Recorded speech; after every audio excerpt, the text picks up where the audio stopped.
السلام عليكم ورحمة الله وبركاته. هنقدم النهاردة البسبوسة بطريقة سهلة وبالكوباية زي ما ناس كتير قوي بتطلب بالكوباية، وان شاء الله هتبقى ناجحة جدا معاكم.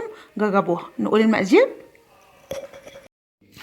المقادير بتاعتنا 3 كوبايات سميد، نص كيلو، كوباية سكر، نص كوباية لبن، علبة زبادي، معلقتين جوز الهند، نص كوباية سمنة بلدي وعليها معلقة كبيرة عسل كلوكوز، لو مش متوفر معلقة عسل نحل، معلقة شربات تقيل بتاع الكنافة. اول حاجة هنحط معلقتين جوز الهند على السميد،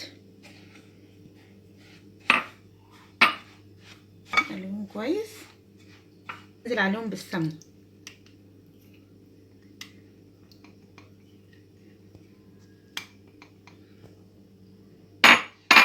ونبسها بقى كويس قوي. اسمها بسبوسه عشان بنبسها كويس قوي بالسمنه.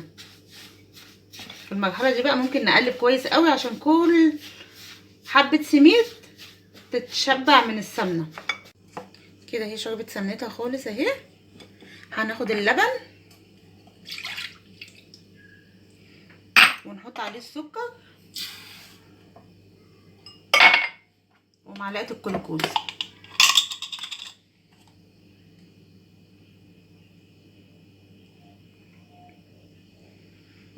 ونحطهم شويه على النار يا دوبك بس السكر يدفى بس كده ويحل في اللبن.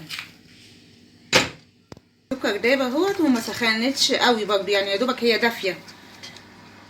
ننزل عليها بقى ايه، نطفي طبعا وننزل عليها بالزبادي. الزبادي طبعا ما ينفعش ايه تتغلى على النار او تتسخن جامد.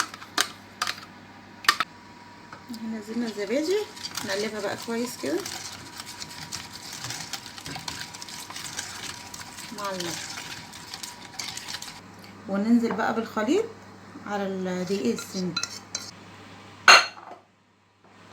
شايفين المره اللي فاتت كنا بنقلب بقى براحتنا ازاي في السمنه في السميد ده؟ بقى مش عايزين ايه نقلب خالص، يا دوبك بس نلم مع بعض كده، مفيش عجن خالص كده.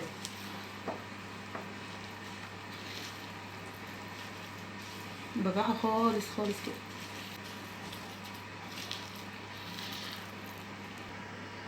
وننزل بقى بالخليط في الصينيه.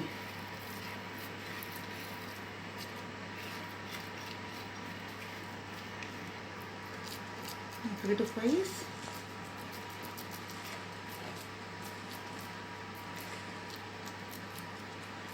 دي صينيه مقاس 28، مدهونه طبعا سمنه كويس جدا.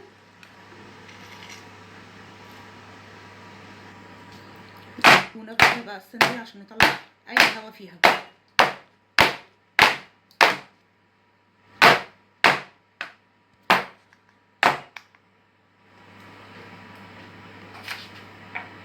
نرش المكسرات بتاعتنا، اي مكسرات عندك. بصي حبه قد ايه صغننين جدا بيملوا الصينيه، يبقى باين ان انت عامله حاجه متكلفه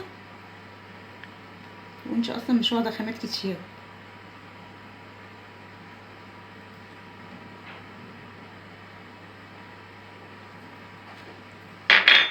ونبل ايدينا ميه كده، ونيجي على المكسرات كده ايه نعمل عشان ما تاخدش لون مننا في الفرن.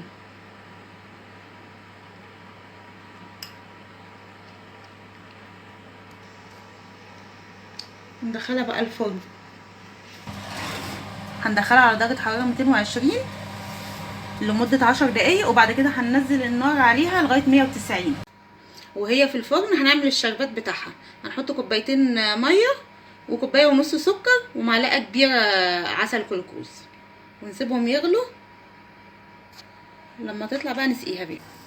نحط معلقه سمنه في الشربات بتاع البسبوسه، بيديها طعم وريحه تحفه. اهي كده بقى لونها تحفه. الشربات اهو لسه نازل مع النار، شايفين بقى بتشرب ازاي؟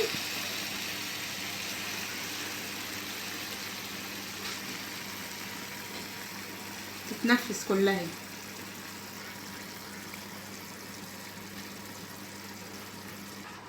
شايفين شربت الشربات بتاعها خالص ازاي؟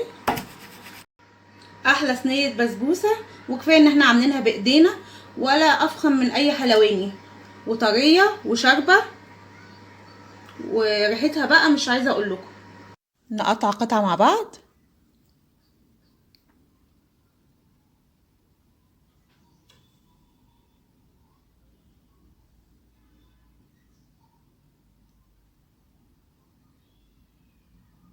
شايفين القطعه طالعه ماسكه نفسها ازاي، والصينيه زي الفل من تحت، ولا لزقت ولا اي حاجه، ومرمله.